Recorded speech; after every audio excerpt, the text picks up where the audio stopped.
Hello, good afternoon. જય સ્વામિનારાયણ દરેક વિદ્યાર્થીઓને. Good afternoon sir. જય સ્વામિનારાયણ. કેમ છે બધા મજામાં? હા સર.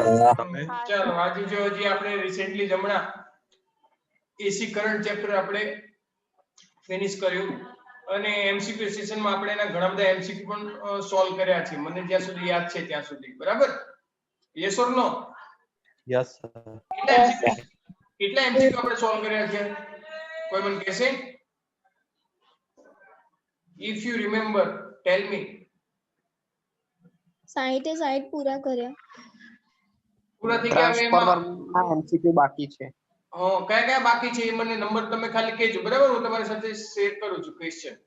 કારણ કે આપણે જે ટોપિક કવર કરવાના બાકી હતા એના રિલેટેડ એમસીક્યુ આપણે બાકી રાખ્યા હતા, મને યાદ છે. બરાબર? એટલે એ ટોપિકની રિલેટેડ ચલો લવ ટેલ મી કયા કયા છે ભૂલી જાઓ. તમારી પાસે કદાચ મેં લાસ્ટ ટાઈમ તમને મોકલી હતી પ્રિન્ટ પેજીસ, એટલે તમને ખ્યાલ હશે કયા કયા સોલ્વ કરે ને કયા કયા બાકી છે ખાલી કહો મને.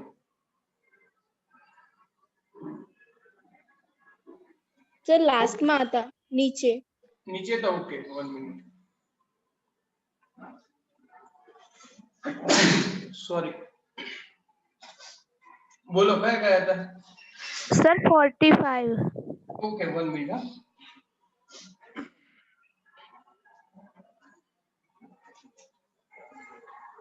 Yes number 45. यस, चलो अब तो हम इजीली सॉल्व कर सकते हैं क्योंकि इस टॉपिक का थ्योरी पोर्शन तो हमने फिनिश कर दिया. लास्ट टाइम हमारा बाकी था तो हमने स्किप कर दिया था, है ना? हाँ. So 45. What is the question? See read question. Question पहले रीड कीजिएगा. क्वेश्चन रीड किया आप लोगों ने कि नहीं किया? हाँ किया. क्या फाइंड करना है बताओ.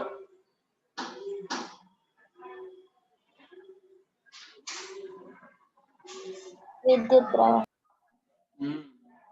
देखिए કાર્યક્ષમતા 90% છે.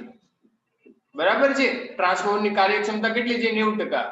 તે 200 વોલ્ટ અને 3 કિલોવોટના પાવર સપ્લાય પર કાર્ય કરે છે. હવે જો સપ્લાયમાં આપણને વોલ્ટેજ અને પાવર આપ્યું છે, બરાબર છે, પ્રવાહ આપ્યો નથી ને સપ્લાય પર કાર્ય કરે છે, એનો મતલબ કે ઇનપુટ છે. રેડી? તો આપણે લખવું હોય તો આના ઉપરથી કયા કયા ડેટા લખી શકીએ બોલો? આ ઉપરથી આપણે કયા કયા ડેટા લખી શકીએ? પછી સવાલમાં આગળ વાંચો જો. 3000. જો ગૌણ ગુચરાના બે છેડા વચ્ચે વિદ્યુત ક્ષેત્રનો તફાવત તથા પ્રાથમિક ગુચરાના વિદ્યુત પ્રવાહ અનુક્રમે ખાલી જગ્યા હશે. પ્રાથમિક પ્રવાહ શોધવાનો છે આપણે. બરાબર છે? આઈપી, લેટ્સ સે આઈપી, પ્રાથમિક ગુચરામાં એને આઈપી કહીએ. એક એ શોધવાનું છે. અને બીજું શું શોધવાનું છે? ગૌણ ગુચરામાં વીએસ. વીએસ. ચલો બંને વસ્તુ શોધવાની છે. હવે આપણને જે વસ્તુ આપેલી છે એ જો. કઈ કઈ વસ્તુ આપણને આપેલી છે? પાવર અને વોલ્ટ. અને કાર્યક્ષમતા પણ આપી છે. રેડી? કાર્યક્ષમતાનો મતલબ કે જે આપે છે એમાંથી આપણને એટલું. આપણે થિયરીમાં ચર્ચા કરી હતી એમાં 100% પર ચર્ચા કરી હતી, પણ મેં એવું કહ્યું હતું કે 90% એનો મતલબ કે આપણે જે ઇનપુટ કરીએ એનું આઉટપુટ આપણને ખાલી 90% જ આપે. રેડી? જે સેકન્ડરીમાં આઉટપુટ આપણને કેટલું આપે? પ્રાઇમરીનું જેટલું હોય એના 90% જ આપણને આપે. એટલે 90% કાર્યક્ષમતા થઈ એની. તો એવી રીતે એના પરથી શોધી શકાય. જો કાર્યક્ષમતા ના આપે તમે ડાયરેક્ટ જ શોધી શકો તો એકદમ ઈઝી છે, તો બહુ સરળ છે, બહુ કોઈ માથાકૂટ ના કરવી પડે. પણ કાર્યક્ષમતા છે એટલે તમારે થોડું વિચારવું પડે. તો પહેલા જે આપેલું છે એ લખી દઈએ. ચાલો, શું આપેલું છે? Voltage I, sorry, V primary is given. કેટલું છે? 200 વોલ્ટ. બરાબર? અને પાવર પ્રાઇમરીમાં અથવા તો એને આપણે પાવર ઇનપુટ કહીએ. કેટલો આપેલું છે? 3 કિલોવોટ. સો 3000 વોટ. ચલો આ વસ્તુ બે આપણને આપેલી છે, ગિવન ડેટા. તો જો પહેલું આપણે આઈપી શોધવું હોય તો આઈપી તો આપણે શોધી લઈએ. તો આઈપી ઇઝ ઇક્વલ ટુ શું થાય? Power input by voltage primary, yes or no? Or તમે આવું પણ કહી શકો PP બાય VP. ઓકે બેટા? હા યસ. ચલો પાવર ઇનપુટ કેટલો છે? 3000 વોટ અને વોલ્ટેજ કેટલા છે? 200. 200 વોટ. 20 get cancelled અને 250 ના 30, so 15 એમ્પિયર. ચાલો આપણને IP પ્રાઇમરી પ્રવાહ મળી ગયો.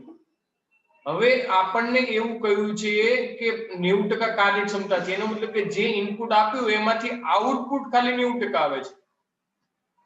એનો મતલબ કે output power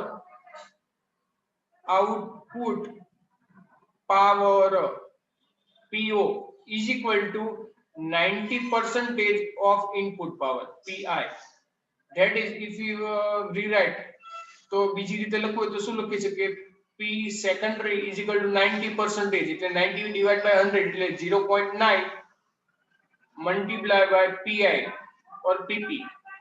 Ready? PR or PP. Let's say PI. ચલો વેલ્યુ બધી મૂકી દઈએ બેટા. Yes or no? Yes sir. Yes PI sir. ની વેલ્યુ આપણને ખબર છે ને કેટલી છે? 3000. ચલો PS એટલે શું થાય? VS into IS. Yes or no? Yes sir.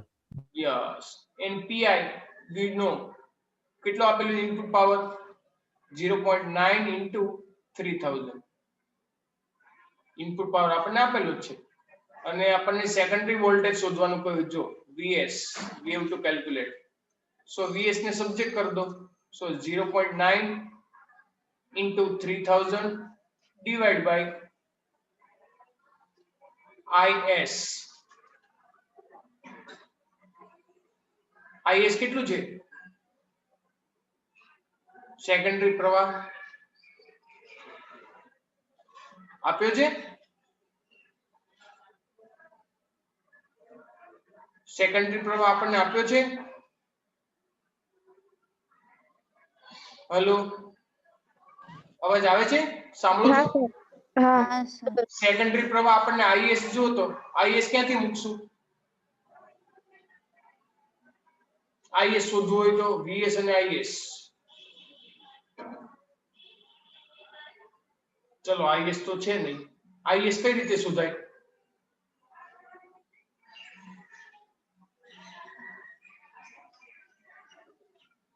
બે વસ્તુ આપણને આપેલી હોવી જોઈએ. સેકન્ડરી માંથી બે માંથી એકાદી આપવી જોઈએ, પણ આપણને એકે આપી નથી. એક મિનિટ, હું મારા રેફરન્સમાં જોઈ લઉં આ ક્વેશ્ચનમાં કઈ મિસ્ટેક છે કે નહીં. સર બોલો. સર દર્પણ નું સોલ્વ કર્યું તો ને મેં, તો એમાં છે ને ડાયરેક્ટ 6 મૂકી દીધા છે IS બરાબર. એક મિનિટ હું છે ને જો બુકમાં કેટલું છે ને મારી પાસે. એક મિનિટ બુક મારે.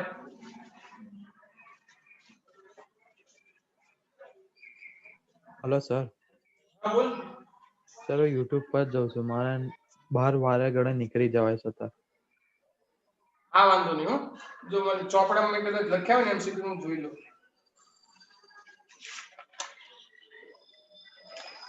કયા ટોપિક નો છે? ટ્રાન્સફોર્મર.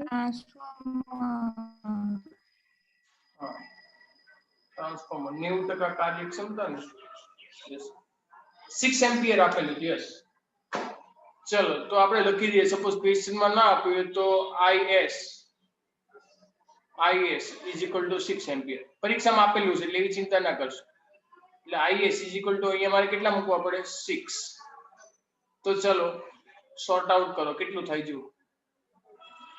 3 500 596 450. 509 5 નો 45 એટલે કેટલું થઈ જાય? 450 વોલ્ટ. કેટલો જવાબ આવે? જો આવું છે ઓપ્શન કઈ? હા બી છે. 450 અને 15. Yes, this one. ઓકે હા. ઓકે ચલો ગુડ. હવે કયો કરશું? બોલો હવે આવો કયો બાકી હતો? ટેલ મી. આપણે ઘણા સ્કીપ કર્યા હતા transformer related, if you remember. અથવા આના સિવાય તમને કોઈ ના આવડ્યું હોય એવું હોય તો બોલો. સર 54 છે. યસ. જો વ્યવહારમાં વપરાતા સ્ટેપર ટ્રાન્સફોર્મરમાં આઉટપુટ પાવર વ્યવહારમાં વપરાતું કયું છે? ચલો કેવું હોય? વ્યવહારમાં આઉટપુટ પાવર કેવું હોય? ઇનપુટ પાવર કરતા ઓછો.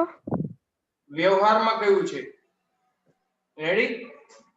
જો થિયરિટિકલ કહીએ તો ઇનપુટ જેટલો આઉટપુટ હોય અને સ્ટેપ અપ ટ્રાન્સફોર્મર છે. રેડી? સ્ટેપ અપ ટ્રાન્સફોર્મરનો આઉટપુટ પાવર ઇનપુટ કરતા હંમેશા ઓછો જ હોય.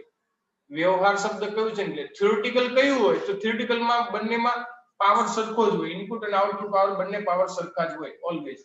Remember this thing. ઓકે બેટા? ચલો પછી નેક્સ્ટ 57. ઓહ નીચે જ આપ્યું. ચલો 57 હોય આ સુધી. સ્ટેપ ડાઉન ટ્રાન્સફોર્મર માટે ખાલી જગ્યા વિકલ્પ સાચો છે. સ્ટેપ ડાઉન ટ્રાન્સફોર્મર માટે ખાલી જગ્યા વિકલ્પ સાચો છે. ચલો કયો વિકલ્પ સાચો છે? Output power less than input power. વોલ્ટેજમાં આવે કશું? ના આવે ને? ના સર. એટલે આવશે આઉટપુટ પાવર કરતા ઇનપુટ પાવર કેવો હોય? મોટો. રેડી? આ એક ઓપ્શન થયો આના માટે. પહેલું તો નો જ આવે આઉટપુટ વોલ્ટેજ, કારણ કે સ્ટેપ ડાઉન છે તો સ્ટેપ ડાઉન માં જો આવી રીતે કન્ડિશન થઈ જાય તો કદાચ આ ઓપ્શન પણ આવી શકે. ઇનપુટ વોલ્ટેજ કરતા આઉટપુટ વોલ્ટેજ એવું હોય તો એ પણ આવી શકે, પણ એવો ઓપ્શન નથી એટલે આપણો આ પાવર માટે સાચો પડી જાય. અને ગૌણ આંટાની સંખ્યા ક્યારે ઇક્વલ ના હોય, નોટ ઇક્વલ હોય. સ્ટેપ ડાઉન માટે આંટાની સંખ્યા કેવી હોય તો ns સેકન્ડરીમાં આંટાની સંખ્યા એ પ્રાઇમરી કરતા કેવી હોય? ઓછી. આવી કન્ડિશન હોય તો પણ ચાલે સ્ટેપ ડાઉન માટે. ચલો ઓકે. હા બોલો પછી. પતી ગયા સર. ઓકે ચલો હવે છે ને આ ભલે પૂરા થઈ ગયા, પરંતુ મેં છે ને થોડા सम्स તમને કદાચ જો પૂછાય તો એના માટે મેં રાખેલા છે. ઓલ્ડ ટેક્સ્ટ બુક ના છે, કદાચ તમે સોલ્વ કર્યા હોય ના કર્યા હોય મને નહીં ખબર.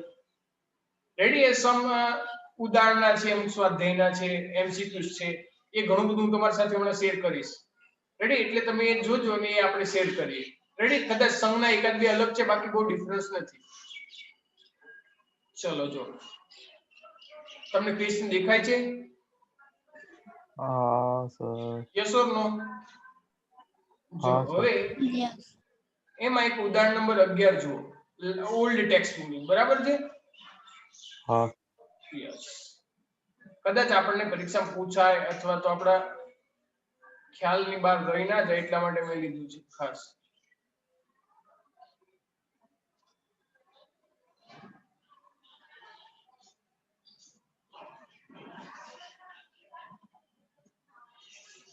જો તમને દેખાય છે ને? રેડી? આ એક્સ્ટ્રા છે, એક્સ્ટ્રા. રેડી? જો પૂછાય તો અત્યાર સુધી આપણે જેટલી સર્કિટ લીધી ને એમાં બધું સિરીઝમાં હતું. જો અહીંયા L અને R કેવા છે? પેરેલલ છે, સમાંતર. આ કે ના? હા ઓકે, સમાંતરમાં આપ્યા છે. તો હવે જો આપણને એવું કહ્યું છે કે આકૃતિમાં દર્શાવ્યા પ્રમાણે V વોલ્ટના એક AC પ્રાપ્તિસ્થાન સાથે ઇન્ડક્ટર L અને અવરોધ R ને સમાંતર જોડવામાં આવે. ચલો સમાંતર જોડેલા છે તો કુલ પ્રવાહ I પછી ઇન્ડક્ટિવ રિએક્ટન્સ XL અને R ના સ્વરૂપમાં શોધો. કુલ પ્રવાહને XL અને R ના સ્વરૂપમાં શોધો એવું કહ્યું, અને નહીં. એટલે I ને XL અને R ના સ્વરૂપમાં શોધવાનો છે. પછી વળી એવું કહ્યું છે પ્રવાહ અને વોલ્ટેજ વચ્ચે કળા તફાવત પણ શોધો, અને એ જે કળા તફાવત ફેઝર ડાયાગ્રામ થી શોધવાનો છે. બરાબર? જો હવે R અને L છે તો સૌપ્રથમ ફેઝર ડાયાગ્રામ ડ્રો કરવો હોય તો શું કરવું પડે? ફેઝર ડાયાગ્રામમાં આ એક્સિસ પર શું આવશે? પ્રવાહ આવશે ને? Yes or no? હેલો? હા યસ. વોલ્ટેજ અને પ્રવાહ એક આ વેલ્યુ લઈ લીધી. અને જ્યારે અવરોધ અને ઇન્ડક્ટર હોય, હવે ઇન્ડક્ટર હોય ત્યારે પ્રવાહ આગળ હોય કે પાછળ હોય? ઇન્ડક્ટર માટે રિમેમ્બર સિવિલ વર્ડ્સ મેં તમને કહ્યું હતું. પ્રવાહ પાછળ. Civil ready. એલ માત્ર એલ અને આર હોય તો રેડી. આમાં સી તો છે જ નહીં એટલે આપણે અહીંથી જોવાનું. ખાલી એલ હોય તો પાઈ બાય 2 હોય, પણ ખાલી એલ નથી, સાથે આર પણ છે. તો પ્રવાહ એ વોલ્ટેજ કરતા કેવું હોય? પાછળ. યસ ઓર નો? હા. એટલે જો એના માટે અહીંયા આપણે એના માટે ફેઝર અહીંયા લઈ લીધો. તો રિઝલ્ટન્ટ આપણને અહીંયા મળશે. યસ ઓર નો? બંનેનો રિઝલ્ટન્ટ અહીંયા મળશે ને ફેઝર. અને ફેઝ ડિફરન્સ ડેલ્ટા આપણે ઘણીવાર ફાઈ પણ વાપરીએ. રેડી. અહીંયા ડેલ્ટા વાપરેલો છે. આ આઈએલ છે તો આને પણ આઈએલ કહી શકાય. જો આ ડોટેડ લાઈન ને સેમ જ થશે. અને આ આઈઆર છે, આ આઈઆર છે અને આ આઈએલ છે. પાયથાગોરસ યુઝ કરીએ તો i આ છે i ફેઝર. તો i ફેઝર શું થઈ જાય? Under ir square plus il square. ચલો ખબર પડી ગઈ બધાને? હા. યસ ઓર નો? અને બંનેના વોલ્ટેજ તો આ એક્સિસ પર સેમ જ હશે. જો voltage same. Yes. Ready. Voltage નું વેક્ટર એટલું થોડું વધારે છે. રેડી. જો વોલ્ટેજ માટે એટલું વેક્ટર વધારે, બંનેના વેક્ટર વોલ્ટેજ ના સેમ છે. ચલો એટલું ક્લિયર? ખબર પડી ગઈ બધાને? Yes or no? Yes. Yes. તો પહેલો આપણને કહ્યું હતું કે કુલ પ્રવાહ I ને એના સ્વરૂપમાં આપણે શોધવાનું છે, R ના સ્વરૂપમાં. અને ફેઝર ડાયાગ્રામથી કળા તફાવત પણ શોધવાનું. તો આપણે જો પહેલા આખો ફેઝર ડાયાગ્રામ તો સમજી લીધા. રેડી. બંને માટે IR અને VR બંનેના વોલ્ટેજ એ તો ફેઝર કેવા છે? સેમ કળામાં. અવરોધ હોય ત્યારે અવરોધ માટે તો બંને કેવા હોય? સેમ હશે IR અને VR. Yes or no? Yes. IR અને VR. VR જો અહીંયા છે. રેડી. બંને સેમ ફેઝરમાં અવરોધ માટે, પણ ઇન્ડક્ટર માટે અલગ અલગ. ઇન્ડક્ટર માટે પ્રવાહ અહીંયા અને VL અહીંયા. ચલો ઓકે. તો એના ઉપરથી IR બરાબર VR બાય R એ આપણને ખબર છે. હવે ઇન્ડક્ટર માંનો પ્રવાહ એ વોલ્ટેજ VL કરતા કળામાં પાઈ બાય 2 જેટલો પાછળ છે. કેટલો પાછળ છે? Pi by 2. You can see here. Ready. કારણ કે ઇન્ડક્ટર માંનો પ્રવાહ જેને આપણે IL કહીએ, અહીંયા લખેલો છે IL, એ વોલ્ટેજ VL એટલે વોલ્ટેજ VL અહીંયા છે. બંને વચ્ચે પાઈ બાય 2 જેટલો ડિફરન્સ છે. તો પરિણામી ફેઝર આપણને અહીંયા મળે. તો આકૃતિ પ્રમાણે IL બરાબર VL બાય XL આ આપણને ખબર છે. અને I બરાબર શું એ આપણને ખબર છે, IR અને IL. ચલો IL અને IR એની કિંમતો આપણે અહીંયાથી મૂકી શકીએ. IR બરાબર VR બાય R અથવા તો V બાય R. કારણ કે V વોલ્ટ આપણને ઇનપુટ આપેલો છે એટલા માટે. અને IL ની કિંમત પણ આપણે મૂકી શકીએ. રેડી. IL શું થઈ જાય? VL બાય XL અથવા તો V બાય XL. સબસ્ટિટ્યુટ મૂકી દીધું તો આપણને પ્રવાહ I મળ્યો. રેડી. આપણને એક સવાલ પૂછ્યો હતો ને કે પ્રવાહ I XL અને R ના સ્વરૂપમાં શોધો. તો જો XL અને R ના સ્વરૂપમાં શોધ્યું તો પહેલું ક્લિયર. હવે સેકન્ડ એવું કહ્યું છે કે કળા તફાવત એને આપણે ડેલ્ટા અથવા તો phi વડે દર્શાવીએ. તો tan phi or tan delta is equal to શું થઈ? આકૃતિ પરથી સામેની બાજુ અપન પાછળની બાજુ એટલે IL by IR. Ready. IL by IR. ચલો વેલ્યુ મૂકી દો IL અને IR ની. બંને વેલ્યુ મૂકી દીધી. PV get cancel out. So R by XL. So delta or phi is equal to tan inverse R by XL.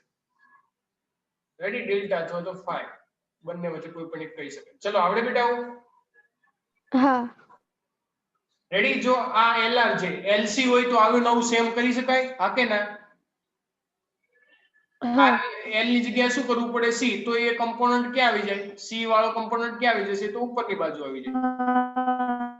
Ready. C હશે તો ઉપરની બાજુ આવી જાય IC માટે, અને એના માટે અહીંયા ફિગર થશે આવી રીતે. જો કેપેસિટર હોય તો. ક્લિયર ને? હા. યસ. ચલો હવે ત્રણ કંપનો હોય તો L R અને C બધા જ એકબીજા સાથે સમાંતરમાં હોય તો જો એના પછીનું પહેલા આ ઘણી બધી વાર સવાલ આ પૂછાયેલો છે એટલા માટે કહું છું. 3 ને 3 સમાંતર હોય તો શું થાય? લોજિક લગાડો. જો ફેઝર ડાયાગ્રામ ઉપયોગ કરી કુલ પ્રવાહનું મૂલ્ય મેળવો અને પ્રવાહ અને વોલ્ટેજ વડે કળા તફાવત શોધો. હવે આકૃતિમાં દર્શાવજો. આકૃતિ નીચે દર્શાવેલી છે. જો આ આકૃતિ દેખાય છે તમને? જો અલગ અલગ કમ્પોનન્ટ બધા. આ વોલ્ટેજ સાથે સી, એલ અને આર 3 ને 3 સમાંતર છે. રેડી? તો એના માટે ફરીથી જો આ વોલ્ટેજ માટેનો ફેઝર અહીંયા, વોલ્ટેજ માટેનો ફેઝર અહીંયા, પછી પ્રવાહ, તો પ્રવાહ અવરોધ વાળા કમ્પોનન્ટમાં પ્રવાહ અને બંને સેમ હોય પણ પ્રવાહ એટલો નાનો એટલે IR થયો. વોલ્ટેજ માટે આપણને ખબર છે અહીંયા હશે તો IL કમ્પોનન્ટ અહીંયા. રેડી? VL તો અહીંયા જ હશે અને VC પણ અહીંયા જ હશે. બધું સેમ એક્સિસ પર હશે પણ આપણે પ્રવાહના વાત કરીએ. હવે IC એટલું છે નાનો, તો હવે આ IC ને હું આ બાજુ કરું એટલું, તેનો મતલબ કે આટલું IL હતું, આખું IL હતું. એ IL માંથી IC બાદ કરું તો આટલો ભાગ શું થઈ જાય? IC minus IL. ચલો એટલું ક્લિયર બધાને? યસ ઓર નો કે ફરીથી ડ્રો કરું? એટલી ખબર પડી કે ના ખબર પડી કે રીડ્રો કरूं? आप लोग कुछ बोल नहीं रहे हो. ખરા સર ફરી એકવાર. हाँ चलो चलो जो अलग अलग कंपोनेंट ड्रॉ करूं. बराबर? चलो આ શું છે? 1 મિનિટ વેક્ટર લઈ લો. ચલો આ શું છે? આ શું છે? IR? યસ ઓર નો? અને IR કરતા વોલ્ટેજ ની કિંમત વધારે છે એટલે અહીં સુધી આખે આખું લઈએ તો V થાય. હવે ઇન્ડક્ટર માટે પ્રવાહ કેવો હોય? ઇન્ડક્ટર માટે પ્રવાહ કેવો હોય? પાછળ કે આગળ? પાછળ ને? પાછળ. ઓકે પાછળ. તો એના માટેનો વેક્ટર જો અહીંયા ડ્રો કરું છું. ચલો અહીંયા ડ્રો કર્યો. ચલો ઓકે. हाँ सर. What is it? એને આપણે કહીએ તો શું કહી દઈએ? IL. અને કેપેસિટર માટે ડ્રો કરીએ તો કેપેસિટરમાં કેવી રીતે હોય? તો કે ભાઈ કેપેસિટરમાં હશે અપવર્ડ હશે. એ પણ π/2 જેટલો હશે. રેડી? હવે આ જેટલો પિંક છે એટલો ને પિંક માટે હું લખી દઉં ધેટ ઇઝ વોટ? IC. હવે એનું આ બાજુ નીચેની બાજુ લઈ જાવ તો માઈનસ થઈ જાય કે ના થઈ જાય? IC. હું ફરીથી કમ્પોનન્ટ નીચે ડ્રો કરું છું. જોજો થોડી થિકનેસ વધાર દો એટલે તમને ખબર પડે. ચલો ઓય એટલો મોટો નહીં.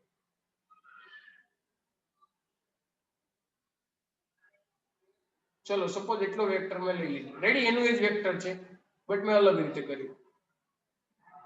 તો અહીંયા સુધી આ વેલ્યુ કેટલી થઈ જશે? ટોટલ IL હતી એમાંથી IC જાય તો કેટલી થઈ જાય?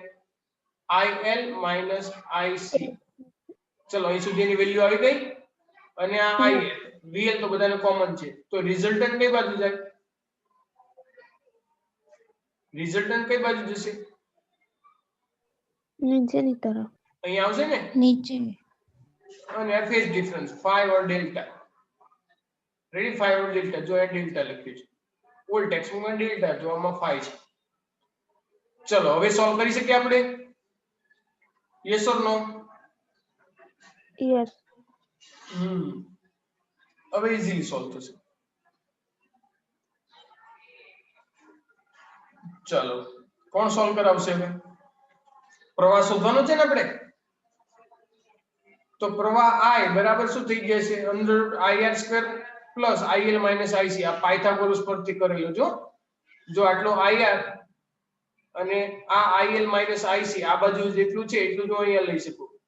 IL minus IC. તો આ ત્રિકોણ જેવું થયું. જો તો પાયથાગોરસ સામેની બાજુ એટલે IL માઈનસ IC અને આ છે IR. તો આ આપણને વેક્ટર મળી જશે ફાઇનલ વેક્ટર. ચલો ક્લિયર બેટા? Yes or no? Yes. તો પાયથાગોરસ પ્રમાણે શું થશે? I = under IR² plus IL minus IC whole square. ચલો હવે ઉપરનામાં જેમ કર્યું તો એવી રીતે બધાની કિંમત મૂકવાની. IR બરાબર V by R, IL બરાબર V by XL અને IC બરાબર V upon XC. બધી જ વેલ્યુ અહીંયા મૂકી શકાય. IR ની મૂકી શકાય, IL ની મૂકી શકાય, IC ની વેલ્યુ બધી જ વેલ્યુ આપણે અહીંયા મૂકી શકીએ.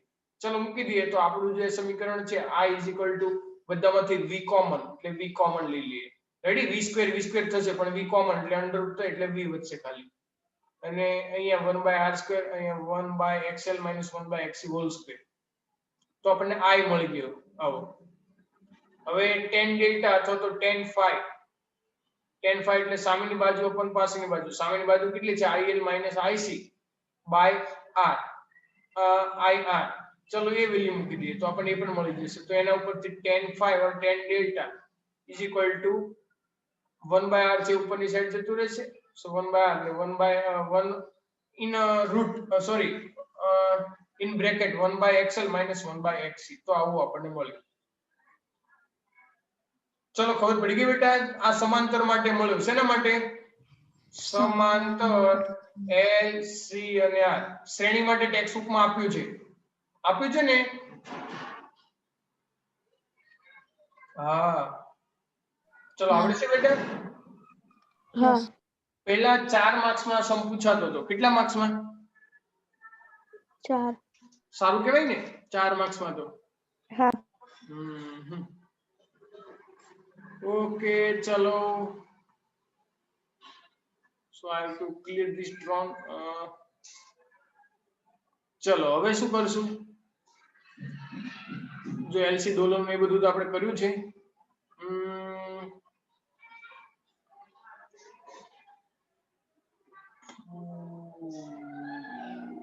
ચલો જો અલગ રીતનો એક દાખલો જો.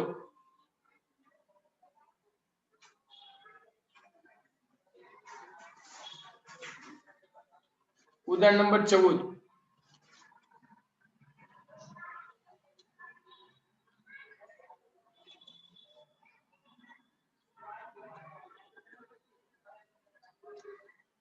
દેખાય છે? હા સર યસ. જો ક્વેશ્ચન આ એક LCR AC પરિપથમાંથી L 5 henry, omega 100 radian પર સેકન્ડ, R 100 ઓહ્મ અને પાવર ફેક્ટર 0.5 છે. તો પરિપથમાં કેપેસિટન્સ નું મૂલ્ય શોધો. શું શોધવાનું છે? કેપેસિટન્સ. કેપેસિટન્સ એટલે C શોધવાનો કયો છે? બરાબર ને?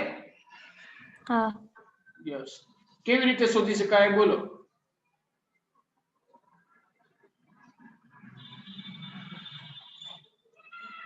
અંદર તો આપેલો છે પણ તમારે લોજિક લગાડવાનું થોડું ઘણું. આ શું થયું?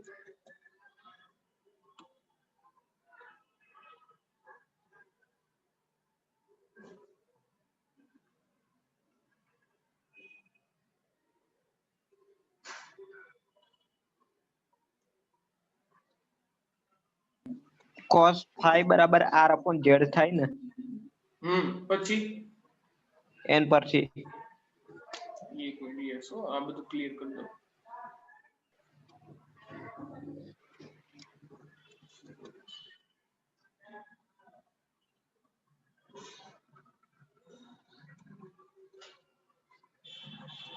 જો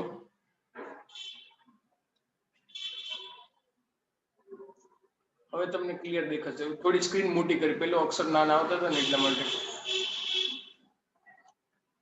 એક્સ્ટ્રા LCR માટે L, ઓમેગા અને R અને પાવર ફેક્ટર આપણને આપ્યો છે. તો કેપેસિટન્સ નું મૂલ્ય શોધો. પાવર ફેક્ટર એટલે cos 5 is equal to 0.5. તેનો મતલબ કે 5 ની વેલ્યુ કેટલી થઈ જાય? 60. યસ ઓર નો? થઈ ગયું ને? હવે કેપેસિટન્સ નું કિંમત શોધવાનું છે. તો પાવર ફેક્ટર એટલે cos 5 is equal to R by R square plus omega L minus 1 by omega C square. આ તો ખબર છે ને ક્યાંથી આવ્યું સૂત્ર? cos 5 or cos delta. cos delta is equal to આપણે આવું લખતા હતા. Sorry, R by Z. Yes or no? Yes માટે R by Z is equal to આપણે લખતા હતા R square plus XL minus XC and whole square. ચલો clear? તો XL અને XC ની કિંમત છે ઓમેગા L અને XC એટલે 1/ωc. હવે એના ઉપરથી આપણે સોલ્વ કરવાનું છે. આ XC પરથી આપણને મળી જાય. રેડી? તો બંને બાજુ વર્ગ કરે, કારણ કે વર્ગમૂળ જતું રહે ને એટલા માટે. અને cos ડેલ્ટા 0.5 એનો વર્ગ કરો બંને સાઈડ cos સ્ક્વેર 1 એટલે 1/4 થઈ જશે ડાબી બાજુ અને જમણી બાજુ. એટલે આ બાજુ ડાબી બાજુ cos સ્ક્વેર એટલે 1/4 થઈ જશે, 1/2 નું સ્ક્વેર કરો. અને આ બાજુ r સ્ક્વેર કેટલું છે 100 નો એટલે 10⁴ થઈ જશે, divide by 10⁴ plus omega 100 into l. l કેટલું છે 5 એટલે 500 minus 1/ωc into c whole square અને રૂટ તો નીકળી ગયો છે. ચલો એટલી ખબર પડી ગઈ બધાને? જો અહીંયા c છે ફાઇન્ડ કરવા માટે. હવે ક્રોસ મલ્ટીપ્લાય આપણે કરવું પડે. ચલો એટલું કરી લો તો હું નેક્સ્ટ પેજ કરું. હવે આનું સાદુરૂપ આપવાનું છે ખાલી. આવડે કે ના આવડે સાદુરૂપ આપતા?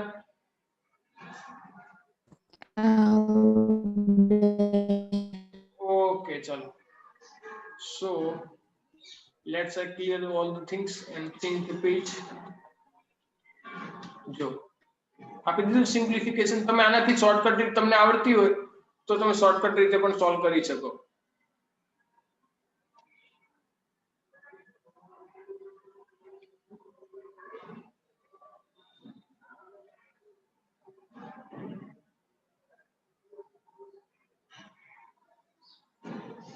જો અહીંયા cos ડેલ્ટા નો સ્ક્વેર હતો, ખબર છે ને? cos સ્ક્વેર ડેલ્ટા હતું or cos square 5 is equal to r square upon same r square plus omega l minus 1/ωc whole square and bracket is over. ચલો cos સ્ક્વેર, cos ની કિંમત આપણને ખબર છે 1/2 એનો સ્ક્વેર એટલે 1/4 આ કરી દીધું. પેલા લોકોએ સાદું રૂપ આપી દીધું, પછી વેલ્યુ સબસ્ટિટ્યુટ કરી. જો r સ્ક્વેર 1/4 r સ્ક્વેર, 4 પેલી સાઈડ જશે એટલે 4r સ્ક્વેર થઈ ગયું આ r સ્ક્વેર, પછી આ સાઈડ થશે એટલે 3r સ્ક્વેર રહ્યું, પછી બંને સાઈડ થી સ્ક્વેર કરી દો √3r વધ્યું, ઓમેગા માઈનસ √3r અને 1/ωc. એમાંથી c ને સબ્જેક્ટ કરી દઈએ. c ને સબ્જેક્ટ કરે તો ઓમેગા પેલી સાઈડ જતો રહેશે. રેડી? એટલે ડિવાઈડ માં ગયો અને હવે બધી વેલ્યુ સબસ્ટિટ્યુટ કરી દેવાની. આવડે કે ના આવડે? આવડે. c મળી જાય. આવી રીતે સેમ વે સપોઝ c આપેલું હોય extra, suppose c is given, c આપ્યું ચાલો ભાઈ 10 માઇક્રોફેરાડે અને l ફાઇન્ડ કરવાનું કહ્યું હોય તો આવડે? બીજું બધું સેમ કરી શકો કે ના કરી શકો બેટા? હેલો? હા સર. હા, તો આ તમને આપ્યું છે એ તમને એક્સ્ટ્રા છે, તમે જાતે સોલ્વ કરજો. કરશો ને? હા. c ની વેલ્યુ જો મેં આપી દીધી, l ફાઇન્ડ કરવાનો છે. So let's clear all the things.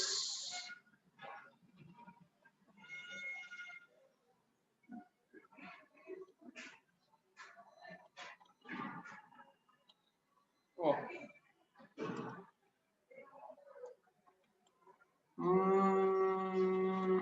જો એક સમ ટ્રાન્સફોર્મર માટે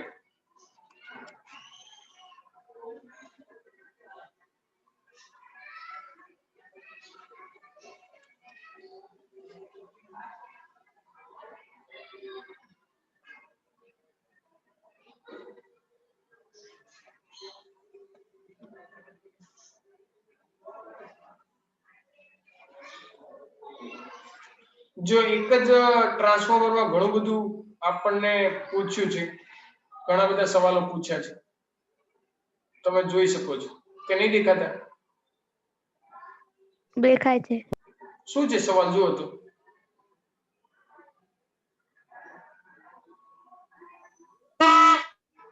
ઓહ, કોણે પપોડું વગાડ્યું છે? ઉત્તરાયણની વાર છે. હા, બોલો અત્યારે પપોડા વગાડવાનું શરૂ કરી દીધું. હજી વાર છે 2 દિવસ.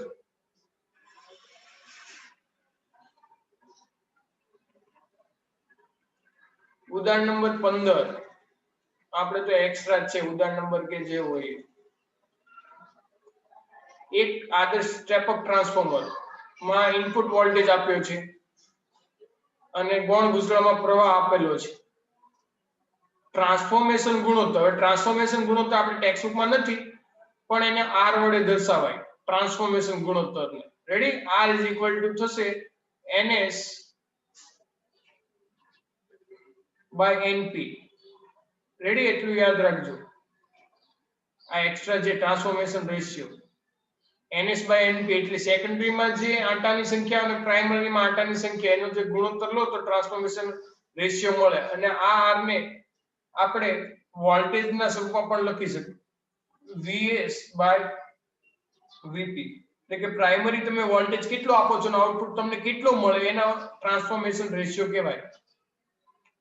ટ્રાન્સફોર્મેશન. રેડી? પ્રવાહના સ્વરૂપમાં લખો તો પ્રવાહના સ્વરૂપમાં પણ લખી શકાય IP બાય IS. અલગ અલગ રીતે બધું જ લખી શકાય. ફ્લક્સના સ્વરૂપમાં પણ લખી શકાય ફ્લક્સના સ્વરૂપમાં. ચલો ઓકે. હવે આપણને 10 આપેલો છે તો આઉટપુટ વોલ્ટેજ એટલે V સેકન્ડરી, પછી પ્રાથમિક વિસ્તરણમાં વીજ પ્રવાહ એટલે એને IP,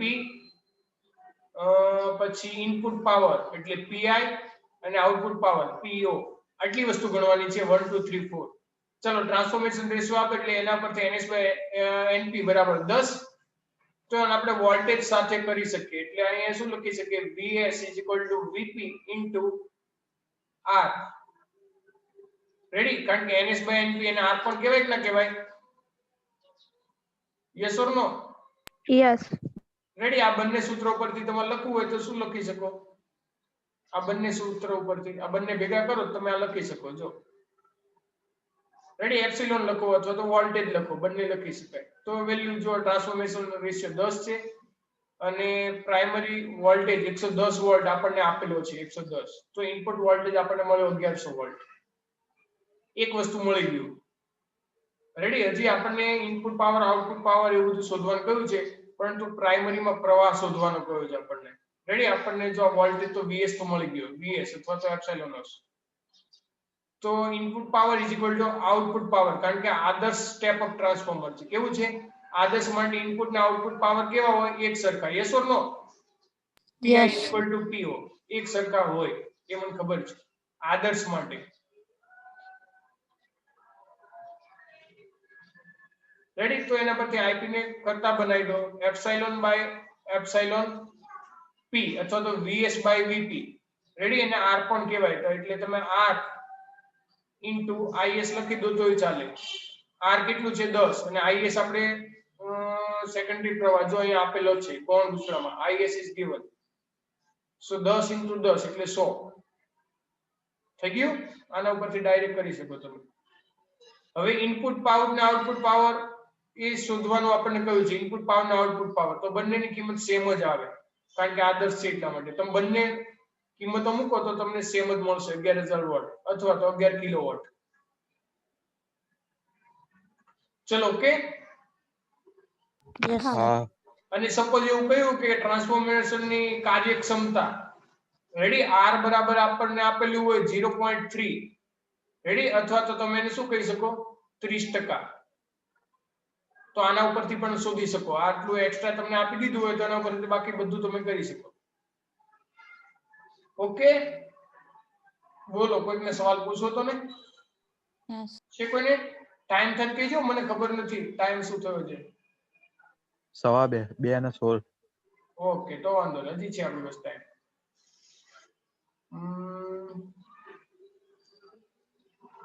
clear all the things. Okay, આ હું ક્લિયર કરી દઉં છું. બીજું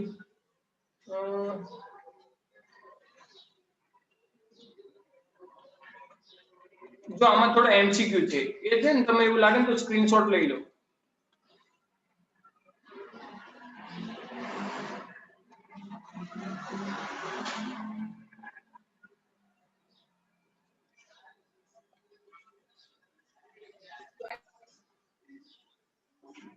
જો મેં આવું શું કામ કર્યું ખબર છે?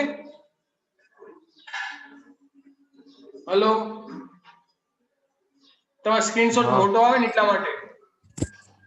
શું?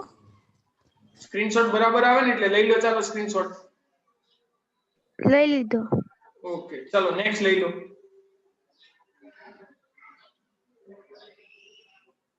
લઈ લીધો સર. ને લાસ્ટ જો બધાના આન્સર છેલ્લે આપેલા છે, કયું સાચું કયું ખોટું એમ તમને ખબર પડી જશે. સોલ્યુશન નથી, ખાલી આન્સર છે.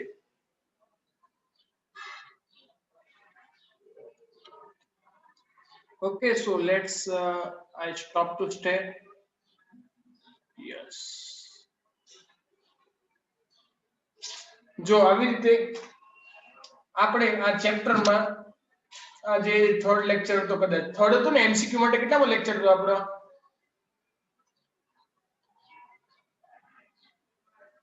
હેલો, જાગો છો કે સુઈ ગયા? હા. સર જાગે છે.